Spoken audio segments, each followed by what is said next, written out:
కన్నయ్య, ఏం కావాలి నీకు? ఓకే. హాయ్ అండి. ప్రతిసారి మనం బయట నుంచే కేక్ తెచ్చుకోవాల్సిన పని లేకుండా అప్పుడప్పుడు మనం ఇంట్లో కూడా కేక్ ప్రిపేర్ చేసుకోవచ్చు. నేను ఈరోజు రాగి కేక్ ప్రిపేర్ చేశాను. ఈ ఇంగ్రీడియంట్స్ మాత్రం కంపల్సరీ ఉండాలండి కేక్ ప్రిపేర్ చేయాలంటే. ఇక్కడ ఒక క్లిప్ మిస్ అయింది. అదేంటంటే ఒక 2 ఎగ్స్ తీసుకొని అందులో 50 గ్రామ్స్ బటర్ తీసుకొని ఫస్ట్ అది బీట్ చేసుకోవాలి. అది మంచిగా బీట్ చేసుకున్న తర్వాతకి జాగరీ పౌడర్ కూడా వేసి అందులో బీట్ చేయాలి. తర్వాతకి ఈ పౌడర్స్ వేసుకోవాలన్నమాట. ఏంటంటే అవి రాగి పౌడర్, ఇంకా సినమన్ పౌడర్, కోకో పౌడర్, ఇవి వేసుకొని మంచిగా బీట్ చేసుకున్న తర్వాత కొంచెం baking soda and baking powder వేసుకోవాలి. అవి మంచిగా బీట్ చేసుకోవాలన్నమాట. కన్సిస్టెన్సీ సరిపోదు కాబట్టి ఇది మనం కొంచెం మిల్క్ యాడ్ చేసుకుంటూ మంచిగా అది అంతా కలిసేలాగా బీట్ చేసుకోవాలన్నమాట. మనకి కేక్ బాగా రావాలంటే దీన్ని మంచిగా బీట్ చేయాలన్నమాట.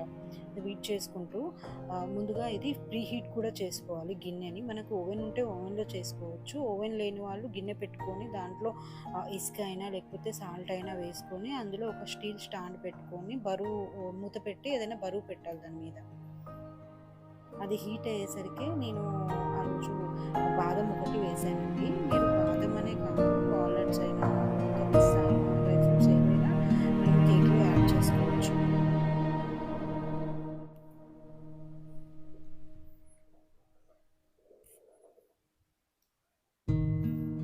ఒక కేక్ మౌల్డ్ తీసుకొని అందులో నెయ్యితో మంచిగా గ్రీస్ చేసుకొని దానిపైన కొంచెం ఏదైనా పిండి చల్లుకోవాలి. తర్వాతకి బీట్ చేసుకున్న దాన్నంతా అందులో వేసేసుకోవాలి.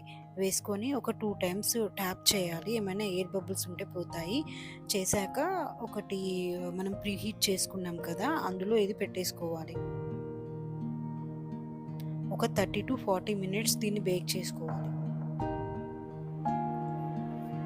కేక్ రెడీ అయిందని మనకి ఎలా తెలుస్తుందంటే, ఒక నైఫ్ను గుచ్చి చూసినప్పుడు దానికి ఏమీ అంటుకోకుండా ఉంటే కేక్ రెడీ అయిపోయినట్టే. దాన్ని ఒక 2 మినిట్స్ చల్లారనించేసి ఒక ప్లేట్లోకి తీసేసుకోవాలి.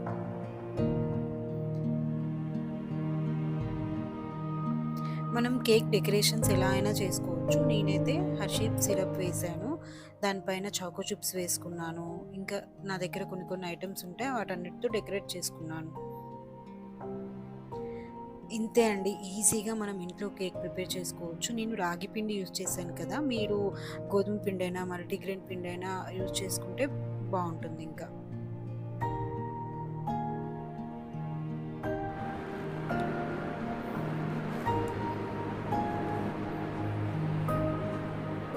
ఎట్లుంది కన్నయ్య?